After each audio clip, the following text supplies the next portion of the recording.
Wracaj do siebie. Польша для поляков. Живешь тут, говори по-польски. Я читаю это в комментариях у себя и понимаю, что за 4 года в Польше я привыкла ко многому, но к этому до конца еще нет. Я украинка, муж белорус, 3 детей белорусы. Мы строим в Польше жизнь, дети ходят в школу и садик. Мы покупаем тут свое жилье, платим налоги и стараемся быть частью этой страны, но все равно остаемся чужими. Сегодня я хочу поговорить об этом честно, о том, каково это быть мигрантом в Польше, и как поляки относятся к мигрантам, и самое главное, почему. Как это, когда дети в школе сталкиваются с буллингом, и ты долго думаешь, как им правильно объяснить, почему люди так говорят и ведут себя? Это видео не жалоба, это правда, в которой живут просто тысячи семей в Польше. Позвала специально своего ребенка, чтобы она рассказала, какая у них сейчас ситуация в школе и есть ли буллинг. Есть буллинг у вас в школе? Ну, это моя вторая школа, и в Польше как бы. И вот во второй школе, к сожалению, есть буллинг, да. Я и еще 2 мальчика из Украины. И вот один из них это новенький, ну я как бы новенькая. Вот. И есть один мальчик-поляк, который прям обижает меня. Ну, он там, короче, плохие вещи говорит там про мою страну, ну вот, и, короче, как-то меня обижает. Что говорит конкретно? Ну, он, типа, перекручивает, типа, есть Беларусь, а он говорит, например, Черная Русь. Ну, так... Можешь прямо на польском сказать, как типа, говорят. Он говорит, либо все время может говорить Чернорусь, он так всегда говорит, я не знаю почему. Пани с ним уже разговаривала, и он даже говорил, что к директору пойдет, но он какой-то странный. И еще я на своих глазах видела, как он обозвал одного мальчика, вот этого, который новенький, тоже украинец. Он сказал, типа, вали в свою Украину. Если тебе, типа, что-то не нравится, вали опять в свою Украину. Типа, как-то так он сказал. Хотя этот украинец ничего ему не сделал. Но учительница какие-то действия предпринимает? У нас пани по математике именно к буллингу хорошо относится, так как это было на ее уроке как раз по математике, и она ему вставила плохие, там, минусы ему вставила этому мальчику. И потом, ну, прям наругалась на него, и потом еще написала моей классной руководительнице, которая тоже провела с ним беседу на классном часу. Ну и вообще, если меня тоже обижают, то тоже ставят минусы ему, особенно пани по математике, и тоже будут проводить беседу. Ну, в общем, безнаказанными не остаются, да? Да. Реагируют. Спасибо. Как объяснить ребенку, что он ничего плохого не сделал, что он не виноват в том, где родился? Я говорю им, что не все такие, что Польша красивая страна, и здесь есть много добрых людей, и это действительно правда. За последние годы Польша приняла миллионы мигрантов из Украины и Беларуси, и для такой страны с 38 миллионами населения это, конечно же, огромные изменения. И любая волна миграции ведет за собой большой стресс для общества, для людей. Рост цен, конкуренция на рынке труда, новые языки на улицах. И поляки, которые давно уже устали от этого, начинают искать виноватых. Проще сказать, что виноваты в этом мигранты, чем разобраться глубже. Кажется, что поляки как будто воспринимают это как угрозу, думая, что они сейчас отнимут у нас место, работу, культуру, но на самом деле все по-другому. Реальность другая. Мигранты работают, платят налоги, держат экономику, но и поляки ведь тоже многие мигранты. Многие уезжают в Германию, в Англию, в США. В Германии вообще поляков больше 1 миллиона человек. И никто в Германии не говорит «немеччина для немцев», потому что время уже другое. И еще одна причина – история. Польша – страна с тяжелой историей. Войны, оккупации, Волынская трагедия и вот эта вот историческая боль осталась в памяти поляков и передается поколениями. И когда поляк слышит русский или украинский язык, где-то внутри поднимается вот эта память о страхе, о тех временах. Это, конечно, не оправдание ксенофобии, но это объяснение. Я понимаю поляков, понимаю, откуда это, но ведь мы не прошлое, мы новое поколение славян, которое может жить по-другому. Не через страх, а через уважение. Я не оправдываю ни одну, ни другую сторону. Да, есть мигранты, которые нарушают правила, неуважительно относятся к полякам, живут, в общем, не очень хорошо, можно сказать, даже по-свински. Но из-за этого всего страдают хорошие люди, которые живут по-честному, по-доброму, по правилам, тихо и спокойно. Элементарно мне даже иногда самой стыдно за наших мигрантов, которые вот приехали в Польшу и здесь ведут себя так, как будто им все должны. Элементарно даже, например, мусор мимо урны выбрасывают, да. Конечно, кажется, вроде это такая мелочь, но общее впечатление уже складывается не очень положительное. И вот когда я вижу такие ситуации, я думаю, боже мой, мне самой становится стыдно за этого человека. Но также ведь и среди поляков есть разные люди. Просто не нужно делить нации по какому-то одному примеру. Так сказать, всех под одну гребенку ставить. Просто нужно понимать, что все мы разные люди. И есть как честные, добросовестные, понимающие люди, так и не очень. Вот, к примеру, я учу польский, занимаюсь с детьми, занимаюсь в Польше любимым делом, снимаю вот блог на Ютубе.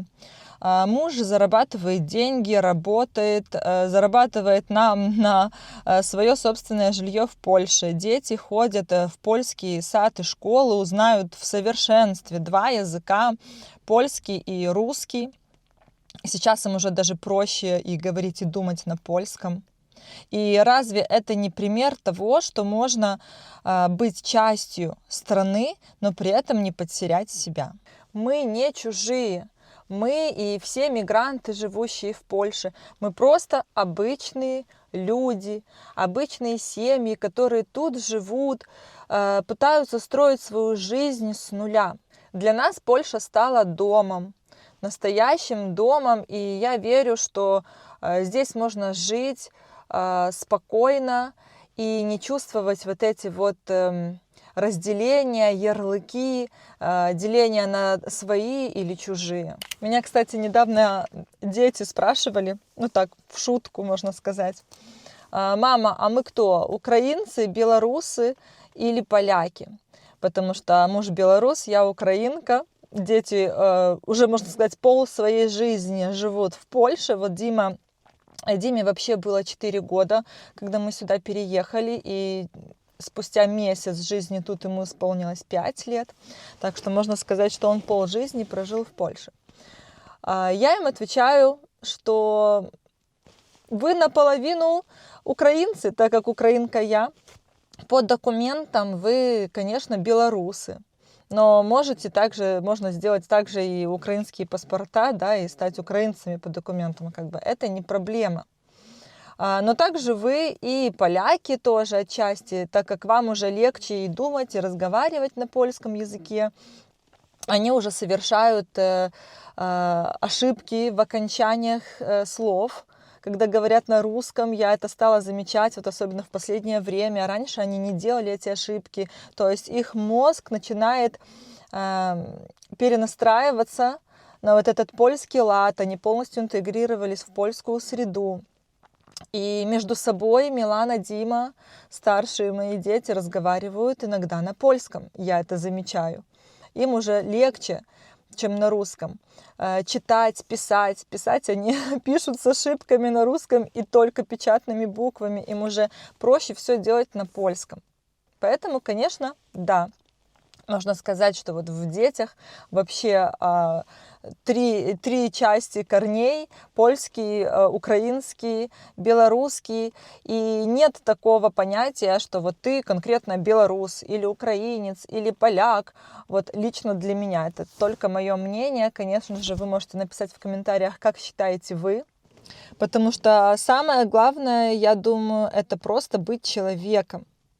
И неважно, какая нация у тебя или какая смесь наций в твоей крови, или кто ты по документам, какое у тебя гражданство. Просто главное быть человеком, неважно, в какой стране ты живешь, оставаться людьми и вести себя достойно, никого не оскорблять, вести себя по-человечески и уважать законы той страны, в которой ты живешь. Я не хочу, чтобы мои дети жили здесь, в Польше, с чувством вины за прошлое, за какие-то прошлые исторические моменты, связанные, да, с Польшей, которые остались вот такой болью у поляков в сердце. Я хочу, чтобы они гордились тем, что они смогли здесь достичь, чтобы они понимали, что еще они могут успеть здесь достичь, чтобы они уважали любую национальность и со всеми людьми в своей жизни общались на равных, не выделяя никого по нации, по языку, например, и так далее. Я действительно верю, что у нас здесь в Польше все получится. Мы купим свое жилье. Сейчас мы как раз идем по этому нелегкому пути. У меня есть отдельный плейлист на эту тему, как мы будем брать ипотеку в Польше, учитывая, что у нас не самый простой кейс для этого. И я уверена, что у нас здесь все получится. Мы построим свой здесь дом, вернее, купим свой дом, обустроим его. И это такая еще одна часть того, что мы хотим быть частью этой страны, дружить с людьми и не чувствовать себя чужими, чтобы мы заходили, например, в общественный транспорт и не боялись говорить на своем родном языке, думая, что на нас сейчас косо где-то посмотрят. Или стоять в очереди в магазине и тоже бояться косых взглядов. Мы хотим жить в Польше, но при этом оставаться с собой, внутри семьи разговаривать на том языке, на котором мы всю жизнь разговаривали, чтобы не тыкали пальцем, что мы говорим не на польском, например. Я не думаю, что когда поляки переезжают в другую страну жить, там, например, в Германию, они там разговаривают на немецком языке абсолютно везде и даже внутри своей же семьи дома. Ну нет же. Поэтому хочется, чтобы каждый человек, неважно какая национальность, и если человек мигрирует в другую страну, значит, он ищет что-то для себя лучшее. И хочу пожелать всем, кто собирается мигрировать или кто уже переехал, хочу пожелать, чтобы все сложилось удачно, все сложилось так, как каждый хочет для себя, и чтобы каждый человек, переехавший или тот, кто собирается переехать, не чувствовал вот это деление на мое и не мое. Чтобы каждый смог жить в той стране, в которой он хочет, но при этом не потерять себя, оставаться с собой. Это очень важно.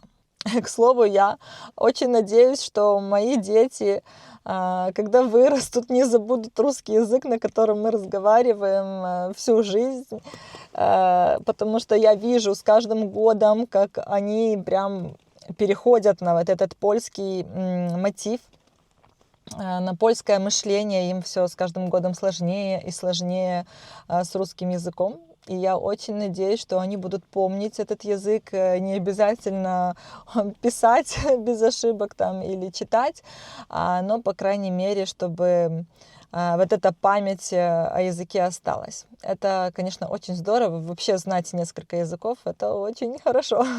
К слову, вчера я с Адрианой сидела в поликлинике. Жалко, я не смогла снять. Сидела в очереди, рядом со мной сидела женщина-полька. И она услышала, как Адриана со мной разговаривает на русском языке, на своем непонятном еще русском языке. И эта женщина на русском сказала что-то, сейчас точно не вспомню, но что-то типа: «Ой, какая очень хорошая девочка». Обратилась к Адриане на русском с акцентом таким, но видно, что она очень старалась. И, возможно, она когда-то в школе учила русский язык, так как вот поколение постарше поляков учили в школе русский язык, и кто-то даже, если не говорит, но, по крайней мере, понимают русский. И это было очень приятно, конечно, что не косые взгляды, да, какие-то, потому что в поликлинике только я разговаривала на русском, и было так не очень ловко. А тут так приятно стало вообще, знаете, такая прям почувствовалась поддержка, да, что вот я тоже русский язык понимаю, чуть-чуть говорю. Это очень здорово. Вот таких людей бы да побольше, вот таких понимающих, и ну, это очень прикольно. Я люблю, когда таких людей встречаю, то прямо улыбка до ушей, и, конечно, такое сердце покрывается теплотой, и сразу вот эти мысли всякие негативные, да, они все уходят. Поэтому все-таки Польша хорошая страна. И люди здесь прекраснейшие. И слава богу, что их намного больше, чем людей, которые живут с негативом. Давайте в комментариях обсудим вообще эту тему. Вот без негатива, по-человечески, просто пообсуждаем, поразмышляем на эту тему. Что вы думаете, что вы чувствуете, когда слышите рядом с собой другую речь? Нет ли у вас неприязни? Или вот очень интересно услышать мнение поляков, которые мне писали в комментариях не очень приятные вещи. Вот просто для чего вы это делаете? Вот просто зачем? Что вас злит? Можно просто пообсуждать, по-человечески обсудить. Будет интересно почитать, я думаю, многим, обменяться своим мнением. Поэтому пишите свои комментарии. Я обязательно все прочитаю, постараюсь на все ответить. И до новых встреч. Всем пока-пока.